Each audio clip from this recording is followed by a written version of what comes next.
اعوذ باللہ من الشیطان الرجیم بسم اللہ الرحمن الرحیم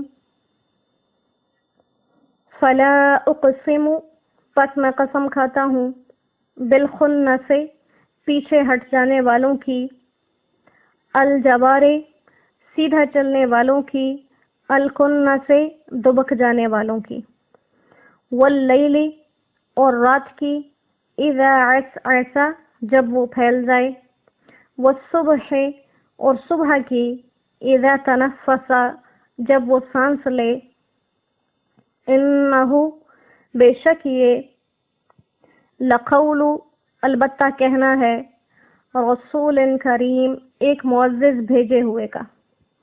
یہ کلام لایا ہوا ہے، کہا ہوا ہے ایک معزز بھیجے ہوئے کا۔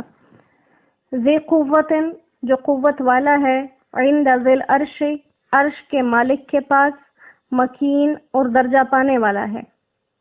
جو عرش کے مالک کے پاس قوت والا بھی ہے اور درجہ پانے والا بھی ہے، مطاع سب کا معنی ہوا ہے، ثم امین اور وہاں پر معتبر ہے، وہاں پر امانت دار ہے۔ وما صاحبکم اور یہ تمہارا ساتھی بمجنون کچھ دیوانہ نہیں ہے۔ وَلَقَدْ رَآهُ اور البتہ تحقیق اس نے اسے دیکھا، اس نے اسے دیکھا، رآ دیکھنے والے سے مراد حضور ہیں اور جس کو دیکھا وہ جبریل ہیں، کہ اس نے اسے دیکھا یعنی حضور نے جبریل امین کو دیکھا، بالافق آسمان کے کناروں پر، المبین کھلے واضح، اور اس نے اس فرشتے کو آسمان کے کھلے کناروں پر دیکھا ہے۔ وما ہوا علی الغیب اور نہیں ہے یہ غیب کی بات پر، بظنین کچھ بخل کرنے والے، وما ہوا اور نہیں ہے یہ، بقول کچھ کہنا، شیطان الرجیم شیطان مردود کا، فأین تذہبون فأین پھر کہاں، تذہبون تم چلے جا رہے ہو، ان ہوا یہ تو الا ذکر ایک نصیحت ہے، للعالمین جہان والوں کے لیے، لمن شاء منکم جو تم میں سے چاہے، ان یستقیم کہ وہ سیدھا چلے، وما تشاءون اور تم نہیں چاہ سکتے، الا ان یشاء اللہ مگر یہ کہ اللہ ہی چاہے، رب العالمین جو تمام جہانوں کا رب ہے۔ صدق اللہ العظیم۔ تو انسان کے بارے میں بات کی گئی کہ قیامت کے دن جتنے اعمال اس نے کیے تھے وہ اس کے سامنے حاضر کر دیے جائیں گے۔ پھر اس کے ساتھ قرآن کریم کی حقانیت کو بیان کرنے کے لیے کچھ قسمیں کھائی گئی۔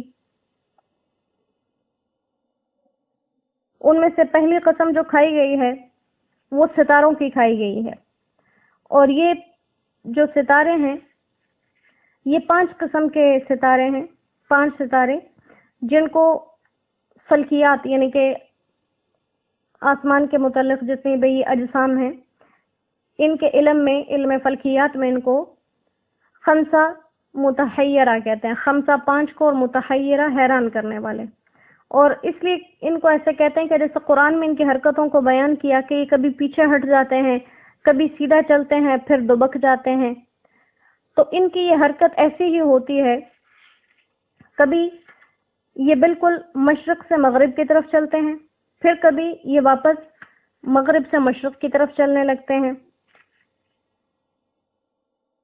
تو اب یہ مختلف سمتوں میں حرکت کیوں کرتے ہیں، کبھی آگے سے پیچھے، کبھی پیچھے سے آگے، تو اس کے بارے میں فلسفیوں نے اور لوگوں نے، علم فلکیات والوں نے بہت اپنے ذہن دماغ لڑائے، لیکن سب کے اندازے سوائے اس کے کچھ بھی نہیں نکلے، کہ ہم نے جتنا بھی اس کے بارے میں تحقیق کی، اس کا نچوڑ یہی ہے کہ اس حرکت کا علم صرف اس کے پیدا کرنے والے کو ہی ہے، اس کے سوا کسی کو بھی نہیں، اور ہم نے جتنے یہ اندازے لگائے ہیں یہ غلط بھی ہو سکتے ہیں اور صحیح بھی۔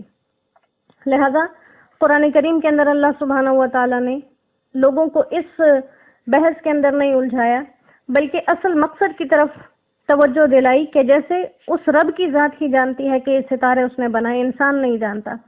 پھر رات کی قسم جب وہ چھا جائے، اور رات کے بارے میں اور اس کے چھانے کے بعد پیچھے صورتوں میں باتیں گزر چکی کہ رات کا چھانا کیسے ایک بہت بڑی دلیل ہے۔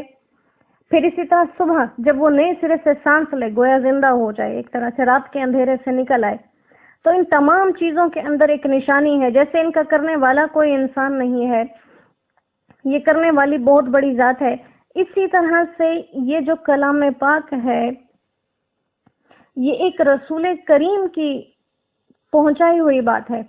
اور رسول اصل میں تو پیغمبر کو کہتے ہیں، رسول عربی میں قاصد کو بھی کہتے ہیں.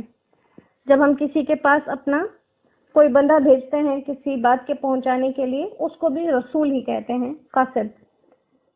تو کہا کہ اس کی صفت، پہلی صفت تو اس کی کیا ہے کہ وہ کریم ہے.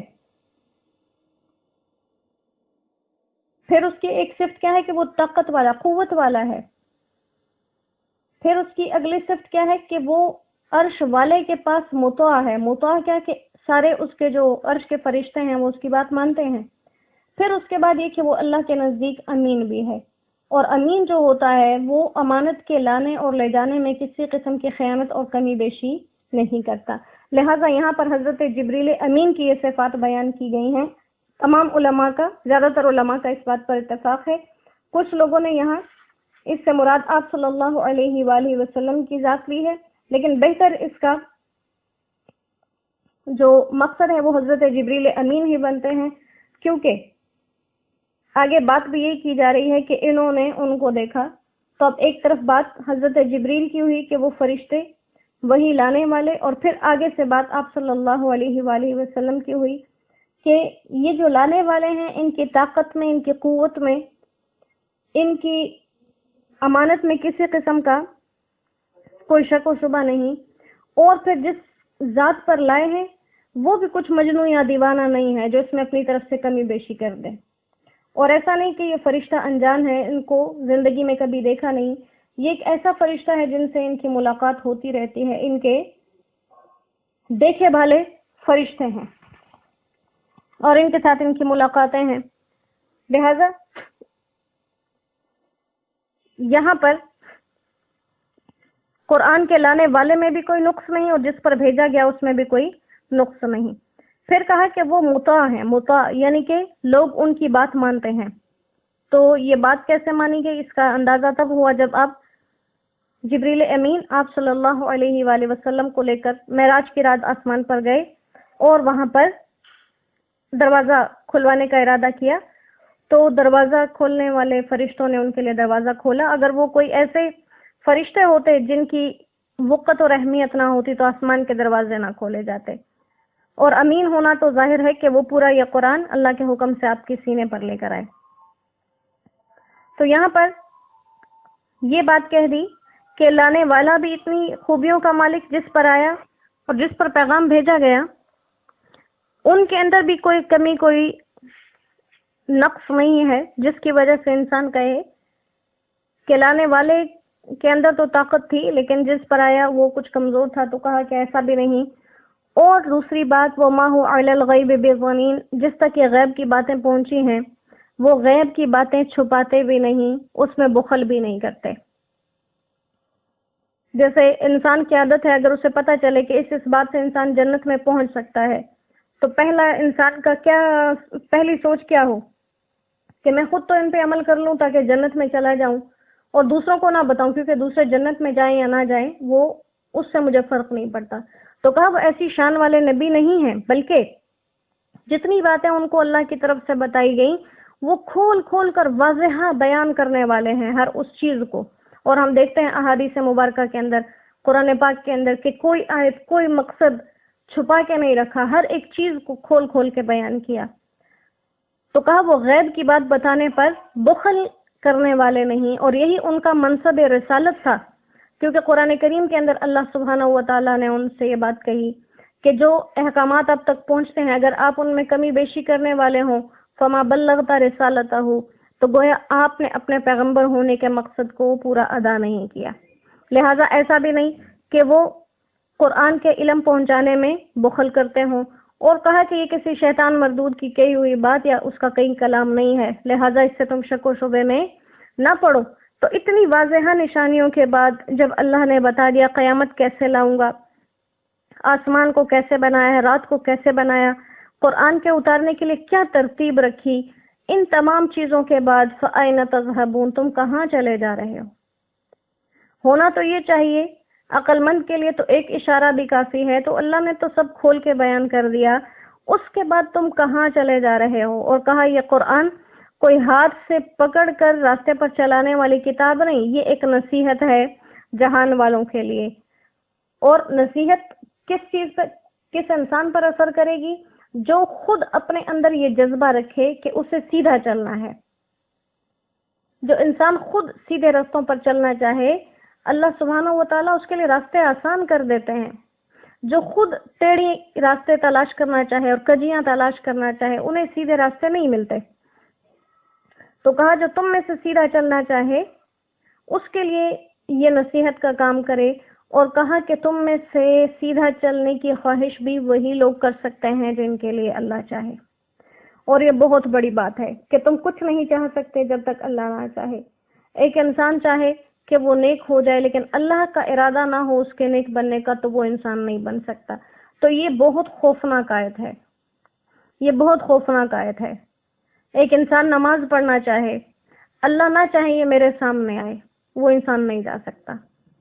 تو اس لیے بار بار یہ بات کہی جاتی ہے کہ جتنے لوگوں کو اللہ نے عبادت کی توفیق دی ہے، وہ کسی بھی قسم کی عبادت ہو، قرآن کی تلاوت ہو، وہ نمازیں ہوں، وہ جو اس میں بڑھانے کی خواہش کرنی چاہیے۔ جہاں لگے کہ ہم بڑھانا چاہ رہے ہیں، بڑھ نہیں پا رہی، تو ڈرنا چاہیے۔ اللہ فرماتے ہیں جب تک میں نہ چاہوں۔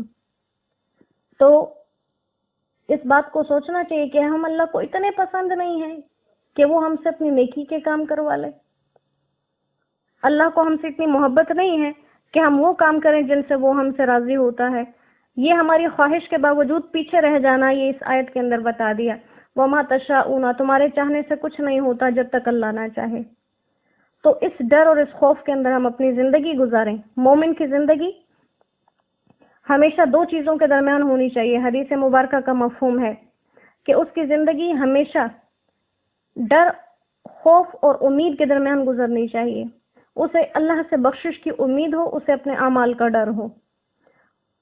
تو انشاءاللہ جب موت کا وقت آئے گا تو جو امید ہے اللہ وہ اسے دیں گے، اور جس چیز کا ڈر ہے اس ڈر سے دوری عطا فرمائیں گے۔ تو یہ قرآن کریم غور و فکر کی طرف، جیسے اللہ نے فرمایا نا، یہ ایک نصیحت ہے، لیکن نصیحتیں سن کر عمل ہر کوئی نہیں کرتا۔ یہ ہم دنیا میں خود بھی دیکھتے ہیں۔ بعض لوگوں کو نصیحت کرنا شروع کریں، اچھی بات بتانا شروع کریں تو وہ سر جھٹک کے، ہاتھ پٹک کے اٹھ جائیں گے۔ کچھ سن تو لیں گے لیکن ایک کان سے سنیں گے اور انسنی کر دیں گے۔ بہت کم ایسے لوگ ہیں جو سنتے اس نیت سے ہیں کہ وہ عمل کریں گے۔ تو اللہ نے یہی صفت بتا دی کہ ہر انسان قرآن کو اور اس کی ہدایتوں کو سمجھتا نہیں، لہٰذا اللہ سبحانہ و تعالیٰ سے ہم ڈر کے ساتھ یہ دعا مانگے کہ اللہ ہمیں ان لوگوں میں شامل فرمائے جن کے لیے وہ خود بھلائیوں کے ارادے کر کے رکھتا ہے، تو ہم سے وہ بھلائیاں، وہ نیکیاں وہ خود اپنی فضل و کرم سے کروا لیں۔ جمعہ کا دن ہے، انشاءاللہ کوشش کریں کہ اعمال میں کچھ اضافہ رہے، درود شریف کی کثرت رہے، اور خصوصاً امت کے حالات کے لیے، اور امت میں ہم خود بھی شامل ہیں، جو بھی ہمارے حالات چل رہے ہیں، اللہ سبحانہ و تعالیٰ ان سے ہمیں ایمان کی سلامتی کے ساتھ نکلنا نصیب فرمائے۔ وآخر دعوانا ان الحمد للہ رب العالمین۔ السلام علیکم ورحمۃ اللہ وبرکاتہ۔